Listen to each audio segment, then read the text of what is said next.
welcome to our Monday Minute. Today I want to touch on a very important element of the notice of admission that begins January 1st of 2022. We have discussed the fact that the notice of admission will be completed only at the start of care once we get fully into 2022. However, for the periods that cross over from 2021 to 2022 will have to be tied to a notice of admission, even though the start of care date may have been in 2021. For example, if you have a patient that you admit December 10th, we'll use the first 30-day period that begins December 10th of 2021 will have a no pay wrap filed with a 5-day timely filing limit.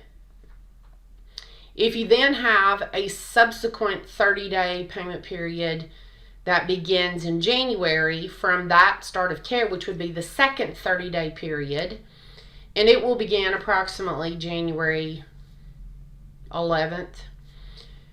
With that January 11th 30-day period, you will have to have a notice of admission.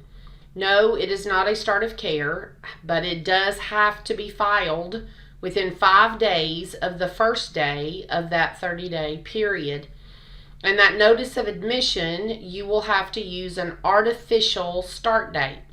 The artificial start date or admission date will be the first day of that 30-day period. So if in my example, the 30-day period begins on January 11th, then your artificial admission date will be January 11th.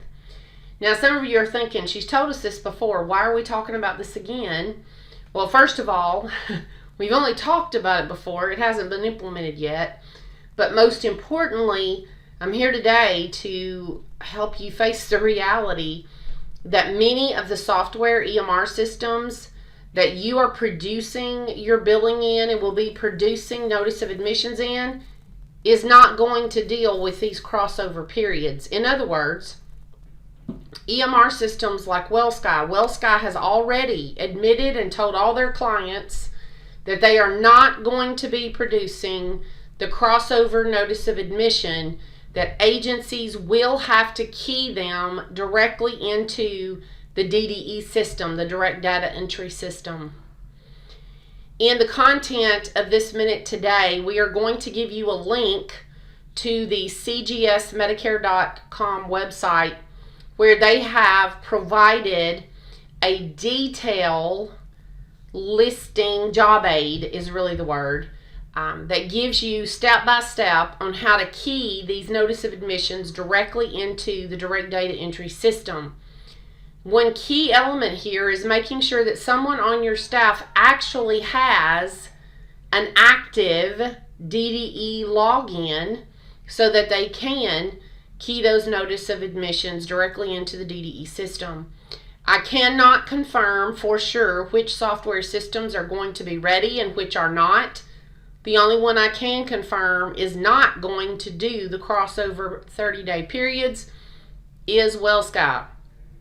And they have already been putting alerts into the system so that their clients would be aware.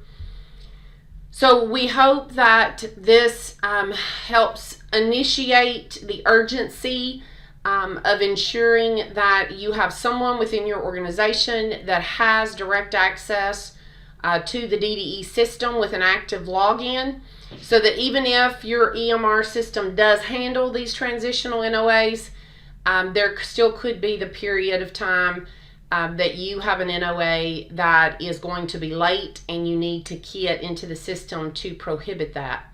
So we hope that you will get on top of that and make sure that you are prepared for that January 1st implementation.